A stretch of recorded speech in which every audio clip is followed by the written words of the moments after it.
Get out. You don't belong here. Brad Morrison's fist smashed into Sam Washington's face, a brutal, snapping impact against his left cheekbone. The 72-year-old veteran staggered back, the cheap paper cup of coffee he was holding flying upward. Quarters scattered across the linoleum floor with a sharp metallic ring. "Know your place, old man," Brad spat, his eyes burning with disgust. Asterisk, tell me from where you are watching, and if you want to see justice served and never miss a story like this, like, share, and subscribe now. Silence slammed into the diner harder than the blow. Conversations evaporated. The clink of cutlery stopped midair. For a beat, everyone simply watched. The veteran, one hand pressed to his face, the other searching for the cane he had set against the booth. Brad's chest rising and falling, an expression of triumph that had gone too far. Sam tasted copper and felt the warm trickle at his lip. Pain flared, but it was the humiliation that struck him deeper, the suddenness of being reduced. In front of strangers, to something small. He had faced worse things than a fist in war, but he had never felt so exposed. Brad leaned in, voice low and venomous. "This isn't your place, Sam. It's mine. Get used to it." A waitress dropped her tray. A young man in a back booth stood, then sat again, nerves jangling. People shifted uneasily. No one touched Brad. He was the HOA president, loud, relentless, and liked by enough people to make others afraid. That was his power, not muscle, but menace, dressed in legitimacy. Sam steadied himself, jaw tight. He pushed a hand to his cheek and slowly, deliberately, straightened. He met Brad's eyes, and something behind those years of service flickered quiet resolve, a fatherly gravity. "You'll regret this," Sam said. It wasn't a threat so much as a promise tied to patience. Brad laughed, a harsh bark. "Regret? From you? You don't have what it takes to make anyone listen?" Brad turned away then, as if the matter was finished. He tossed a few bills on the counter, the clink loud in the hush, and strolled out of the diner like a king exiting a court. The bell over the door jangled. The world tried to breathe again, but the bell had barely faded when a phone buzzed hard. Insistent hand, a woman behind the counter snatched it up. Her face went pale. She mumbled something and then walked over to Sam, hand shaking. "Mr. Washington?" she asked, voice barely more than a whisper. "There, you okay? We found this." She handed him a folded scrap of paper. Sam opened it. A name and a number stared back at him. The handwriting was precise, the ink a dark, confident stroke. Sam's thumb hovered over the number. The diner watched him as though the next breath might decide everything. The waitress waited. The busboy held his chair. Outside, tires hummed.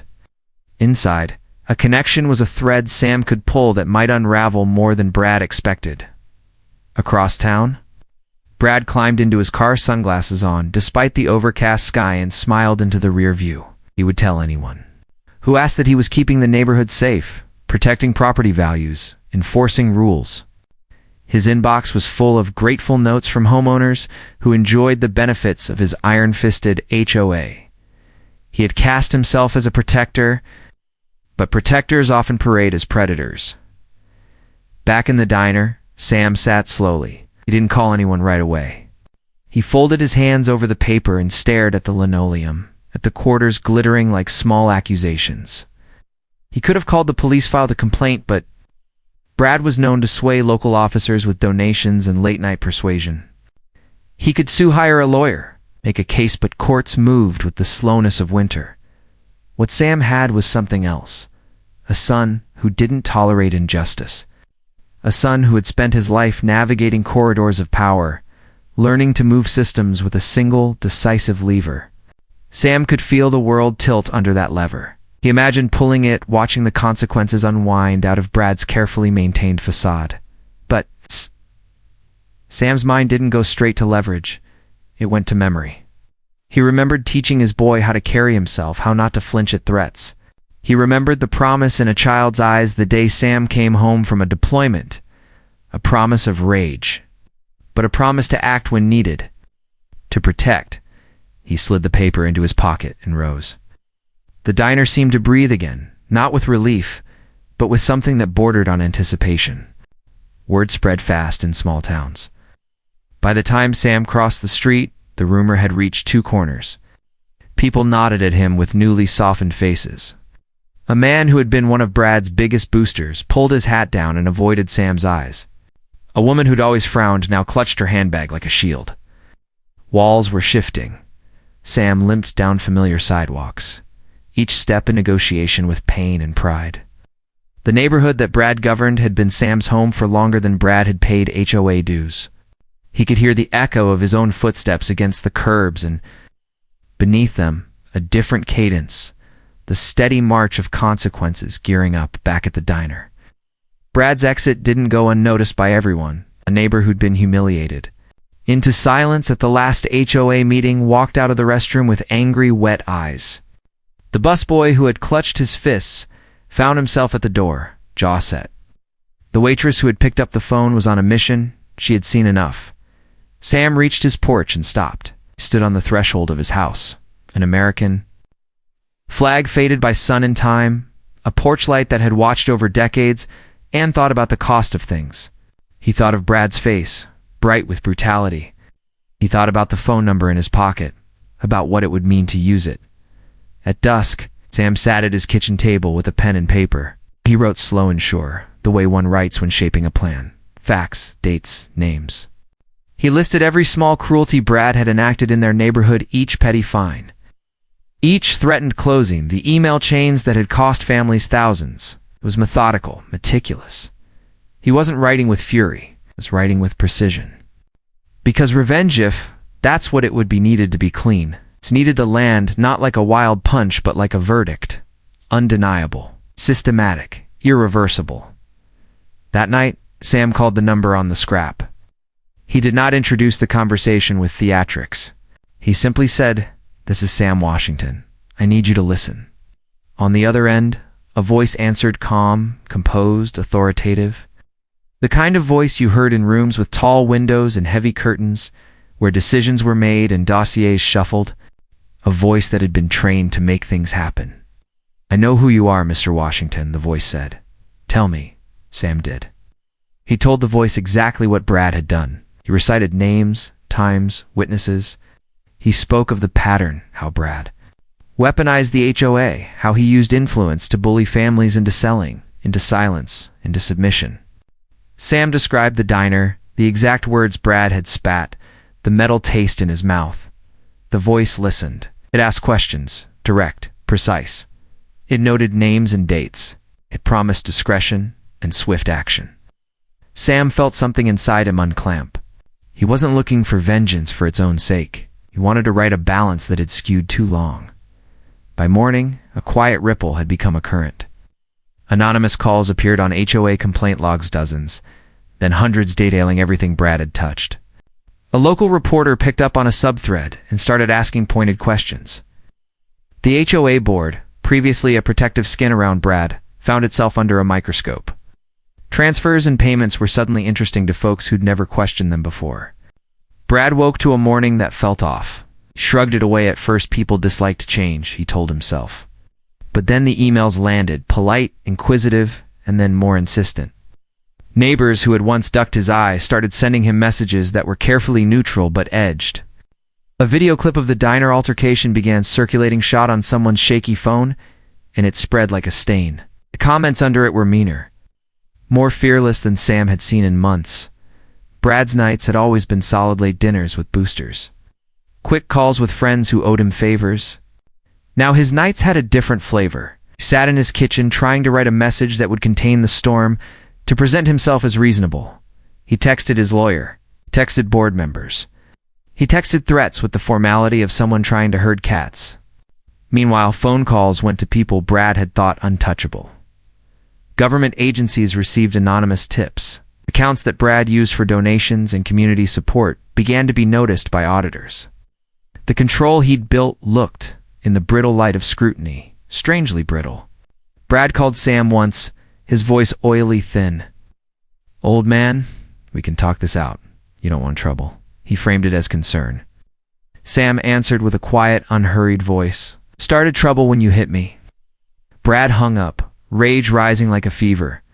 He had been confident, sure that his position would insulate him that towns like theirs liked orderers of order.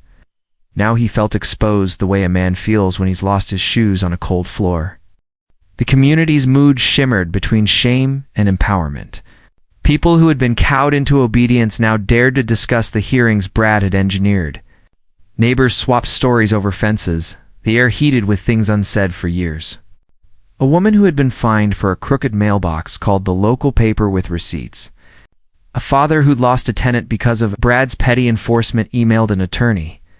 All this unfolded like gears grinding into place. For Sam, the change was not immediate vindication, but a steady, satisfying alignment.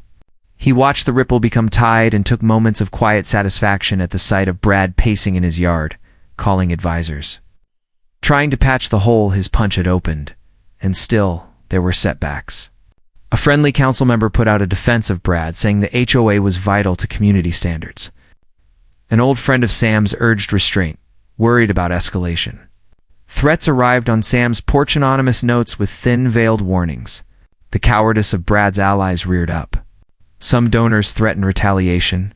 A neighbor, too scared to speak openly, whispered that Brad's reach went further than most realized. Sam felt the temperature of the fight change. It wasn't linear. Some days, the tide rose in his favor. Brand, new calls. A small victory at a board meeting where a motion to reprimand Brad nearly passed. Other days, the tide seemed to stall press releases with legal jargon. Friendly op-eds defending community standards, and an anonymous smear that painted Sam as the aggressor. On one particularly raw afternoon, Sam found himself face-to-face with a man who used to be a friend of his, someone he'd worked with in the neighborhood watch years back. The man would not look Sam in the eye. He muttered, "This is messy, Sam." The words were a dagger. Sam's chest tightened. He had expected more courage from people who had once stood with him.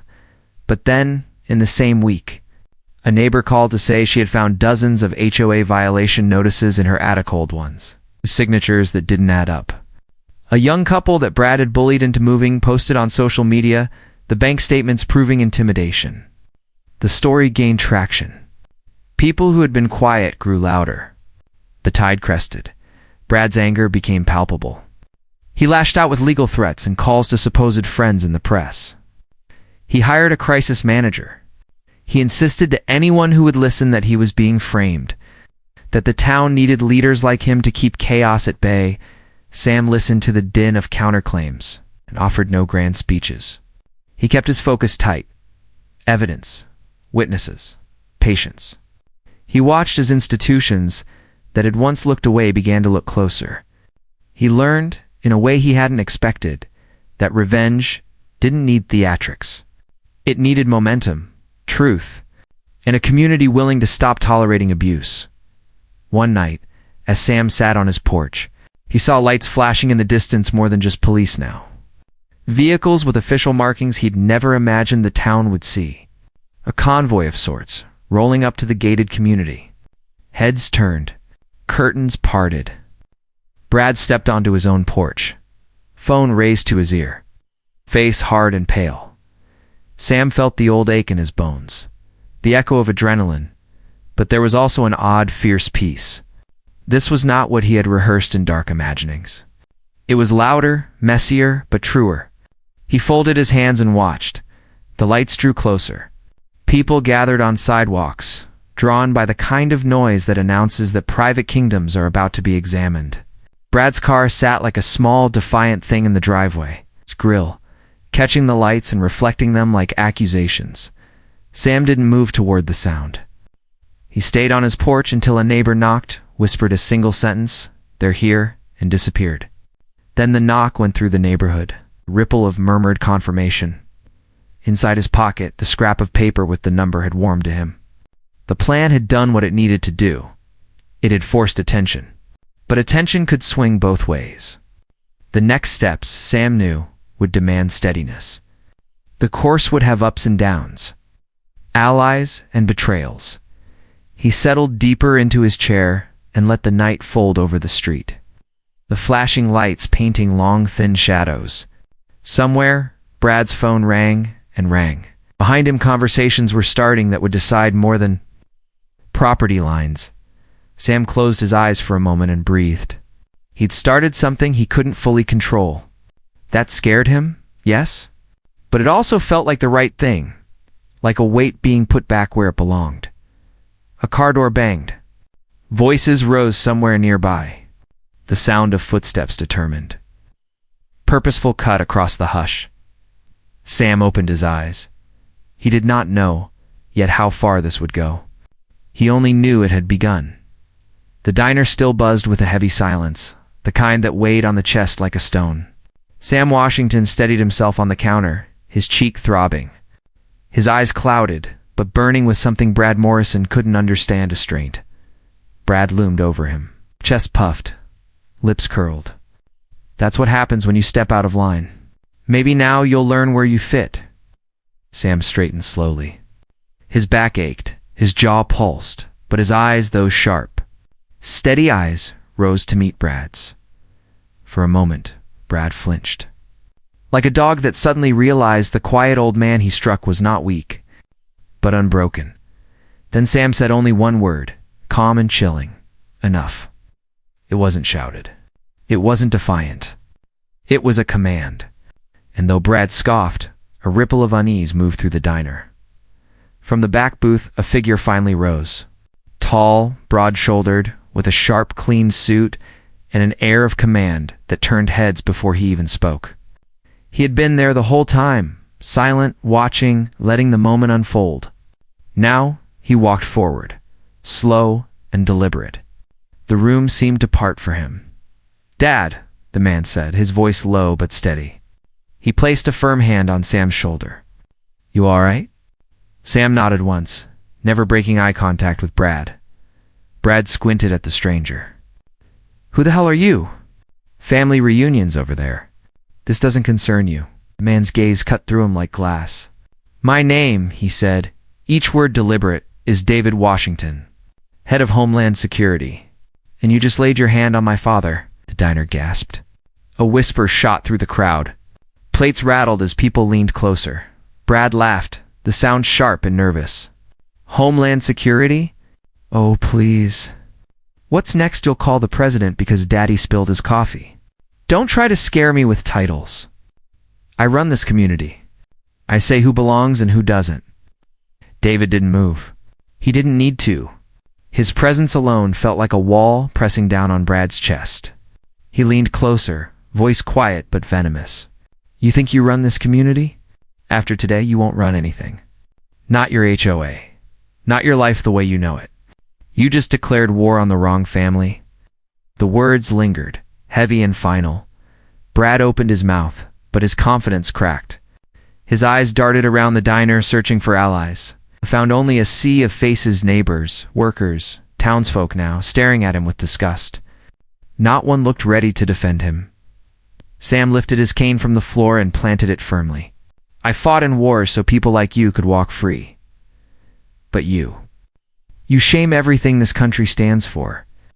His voice rose, strength pouring back into his frame. "You shame yourself." Brad snarled, but his voice wavered. "You think people care about your medals? You think your son scares me?" David stepped in closer, his voice sharp enough to slice through steel.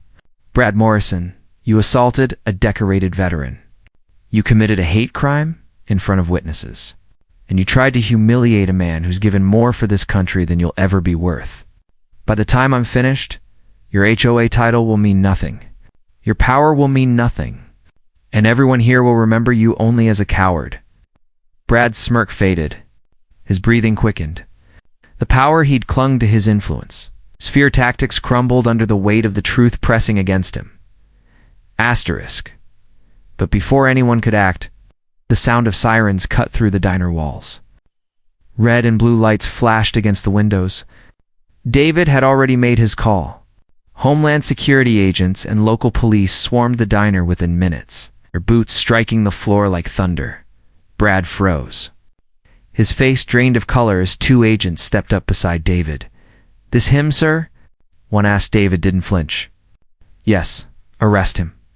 Assault, harassment, civil rights violation. You know the list." The clink of handcuffs around Brad's wrists rang louder than the earlier punch. The diner erupted not in chaos, but in relief. People clapped. Some shouted. Others simply exhaled, the tension finally breaking as Brad was dragged toward the door, twisted back, rage spilling from his face. "You haven't seen the last of me. I'll ruin you. Both of you." David didn't even look at him. He turned to his father, his voice softening. "You sure you're okay?" Sam managed a faint smile, though his cheek was bruised and swelling. "Takes more than a coward's fist to take me down. You know that." The room chuckled, the heaviness beginning to lift. But David's face stayed cold. He wasn't laughing. Not yet, because revenge wasn't complete with one pair of cuffs. The days that followed turned Brad Morrison's world upside down. His face hit every local paper, headlines screaming, "HOA president arrested for assaulting veteran." News anchors shook their heads, replaying the diner footage that someone had captured on their phone. It spread online like wildfire. Brad's smug face caught mid-swing, Sam staggering, the diner gasping. The internet had its verdict before the courts even opened. Guilty. Neighbors began pulling out of the HOA meetings. Sponsors cut ties. Even his own board members whispered about ousting him. Brad had built his life on intimidation and appearances, and both were collapsing. But David wasn't finished. Behind the scenes, Homeland Security investigations began pulling threads from Brad's past. Misused HOA funds. Shady property deals. Harassment complaints swept under the rug. One by one, the skeletons fell out of Brad's closet. And David made sure every single one saw the light of day. Brad fought back, snarling in courtrooms, begging for allies, but the tide had turned. The same people who once feared him now avoided him like a curse. He walked into meetings to empty chairs. He walked into grocery stores to whispers and glares. The king of the HOA was dethroned, stripped bare before the same community he once ruled. Meanwhile, Sam Washington found something unexpected: support. Neighbors who had stayed quiet before now came forward, shaking his hand, thanking him for his service, apologizing for their silence. Children in the community drew him cards. The diner owner covered his meals for life. The very place he was humiliated became the place he was honored. And yet Sam never gloated. He never spit back the venom Brad had thrown at him. He carried himself the same way he had in the diner. Steady, proud, dignified. That, more than anything, burned Brad alive. Because even in defeat, Sam stood taller than him. The final blow came months later. The HOA board voted Brad out unanimously. Stripped of his title, burdened with fines, his reputation beyond repair. Brad Morrison was a man undone. The last time Sam saw him was on a quiet street outside the community gates. Brad's suit was wrinkled, his eyes hollow. He opened his mouth, maybe to spit more venom, maybe to beg, but when he saw David beside Sam, he shut it again. And for the first time, Brad Morrison walked away without a word. Sam Washington touched the scar on his cheek one evening, sitting on his porch as the sun set. It wasn't a wound he resented. It was a reminder of the fight for dignity, of the son who stood by him, of a bully who learned that no throne built on fear ever lasts. Justice, Sam whispered to himself, always finds its way. And for Brad Morrison, that justice had arrived like a hammer, breaking the crown he thought he could wear forever.